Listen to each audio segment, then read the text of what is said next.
minasyaitonirrajim. Bismillahirrahmanirrahim. Assalamualaikum warahmatullahi wabarakatuh. Waalaikumsalam warahmatullahi wabarakatuh. Innal hamdalillah nahmaduhu wa nasta'inuhu wa nastaghfiruh wa na'udzu billahi min sururi anfusina wa min sayyiati a'malina. May yahdihillahu fala mudhillalah wa may yudlil fala hadiyalah. Asyhadu an la ilaha illallah wahdahu la syarikalah wa asyhadu anna Muhammadan abduhu wa rasuluh la nabiyya ba'da. Faqala Allah ta'ala fil kitabihil karim, a'udzu billahi minasy syaithanir rajim. Bismillahirrahmanirrahim. Wal 'ashr innal insana lafi khusr illa alladzina amanu wa 'amilus sholihat wa tawasaw bil haqqi wa tawasaw bis sabr. Shadaqallahul azim. Alhamdulillahirabbil alamin. Puji dan syukur kehadirat Allah Subhanahu wa taala. Pada hari ini atas izin dan rahmat Allah, alhamdulillah kita masih diberikan begitu banyak nikmat yang tiada henti-hentinya kita syukuri. Nikmat Islam dan iman yang terutama, nikmat kesehatan serta kesempatan yang insyaallah dengan nikmat-nikmat ini kita menjadi hamba-hamba Allah yang selalu meningkatkan takwa kepada Allah Subhanahu wa taala. Selawat serta salam tak lupa kita haturkan kepada baginda Rasulullah Muhammad sallallahu alaihi wasallam, pada keluarga, sahabat serta pengikut beliau yang setia. Insyaallah yaumil akhir nanti kita menjadi umat beliau yang mendapatkan syafaat dari baginda Rasulullah Muhammad sallallahu alaihi wasallam. Berbicara tentang Rasulullah, maka tidak ada kata lain ialah sosok yang menjadi suri toladan bagi kita. Dari tidurnya, makannya, sampai berjalannya, bahkan semua aktivitas hidupnya, itu adalah suri toladan terbaik bagi manusia. Suri toladan terbaik bagi kita semua, bagi umat akhir zaman. Salah satu yang menjadi amalan kesukaan baginda Rasulullah Muhammad SAW ialah berinteraksi dengan Al-Quran, berinteraksi dengan kalam Allah, berinteraksi dengan firman Allah, yakni Al-Quranul Karim. Bahkan bisa dikatakan akhlak Rasulullah itu adalah Al-Quran. Sungguhlah biasanya kedekatan antara Rasulullah dengan Al-Quran. Sebagai umat baginda Rasulullah, tentunya ada tanggung jawab tersendiri bagi kita sebagai umat yang mengaku mencintai Rasulullah, yang mengaku mengimani Rasulullah, yang mengaku bahwa kita adalah pengikut setia Rasulullah Muhammad SAW.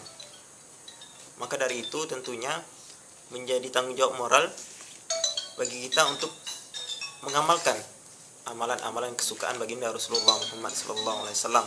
Salah satunya ialah membaca, memahami dan insyaallah mengamalkan Al-Quranul Karim dalam kehidupan kita sehari-hari.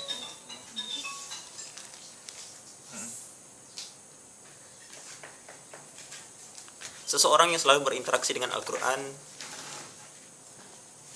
yang mengimaninya, menerapkan tajwid dan makhraj yang benar, menghayati setiap bacaan-bacaan yang dilantunkannya, menghafalkan, terlebih-lebih mengamalkan semuanya,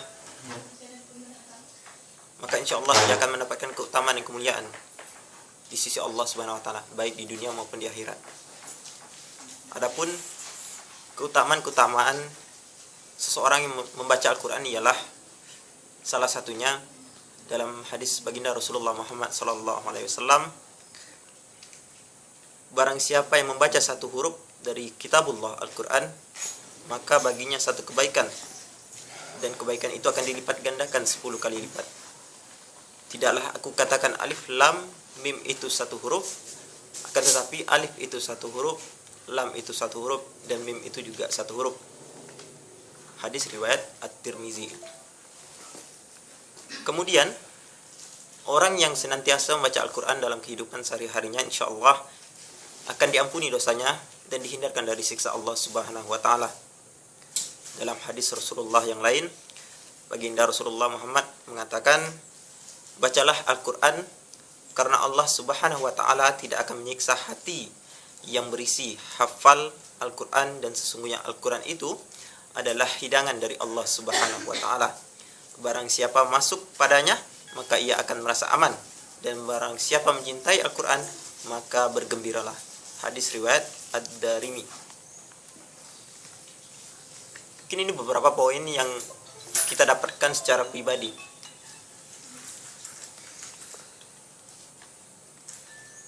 Ternyata bagi seorang yang mengamalkan Al-Quran juga akan memberikan manfaat yang luar biasa bagi orang-orang yang dicintainya, bagi orang-orang yang dekat dengannya, bagi orang-orang yang disayangnya. Salah satu yang terdekat dengan kita ialah misalnya orang tua kita. Orang tua adalah insan yang paling dekat dengan kita setelah Allah, Rasul.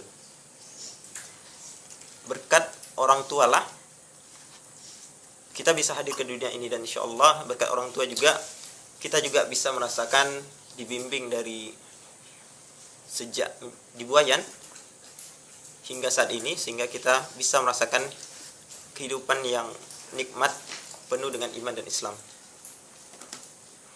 Dalam hadis Rasulullah dikatakan bahwa barang siapa membaca Al-Quran dan mengamalkan apa yang ada di dalamnya, maka insya Allah pada hari kiamat Allah akan mengenakan kepada kedua orang tuanya sebuah mahkota kemuliaan yang cahayanya lebih bagus daripada cahaya matahari dalam rumah-rumah di dunia ini.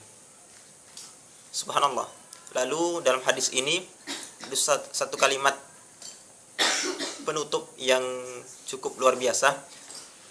Dikatakan, lalu apa dugaan kalian pada orang yang melakukan hal ini? Orang yang membaca Al-Quran. Hadis riwayat Abu Daud. Dalam hadis ini bisa kita pahami bahwa seorang yang ahli Al-Quran ternyata tidak memberikan hanya manfaat kepada dirinya sendiri, tapi juga akan memberikan manfaat kepada orang-orang yang dekat dengannya, orang-orang yang disayanginya. Salah satunya adalah orang tuanya. Dikatakan tadi dalam hadis ini bahwa seorang ahli Al-Quran, maka pada hari kiamat Allah akan memberikan mahkota yang mulia di atas kepala kedua orang tuanya. Lalu apa dugaan kita, dugaan antum semuanya terhadap orang ini, terhadap orang yang membaca Al-Quran? Tentunya akan Allah lebih muliakan lagi. Orang tuanya saja yang hanya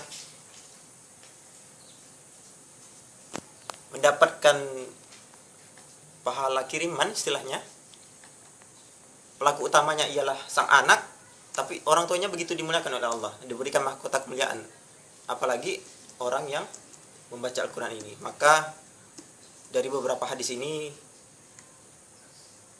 harapannya ke depan kita menjadi orang-orang yang benar-benar mencintai Rasulullah, benar-benar mencintai Allah Subhanahu wa Ta'ala, mendekatkan diri, mengamalkan apa saja yang menjadi amalan kesukaan baginda Rasulullah Muhammad SAW. Salah satunya ialah membaca Al-Quran. Semoga dengan rutinnya kita membaca Al-Quran ini menjadi penambah iman kita dan juga menjadi ladang pahala bagi kita semua. Amin. Amin ya rabbal alamin. Kini itu yang dapat Anda sampaikan. Kurang lebihnya Anda mohon maaf. Al-haqqu min rabbik fala takunanna minal mumtarin. Afwan minkum. Wabillahi taufiq wal hidayah. Assalamualaikum warahmatullahi wabarakatuh. Waalaikumsalam.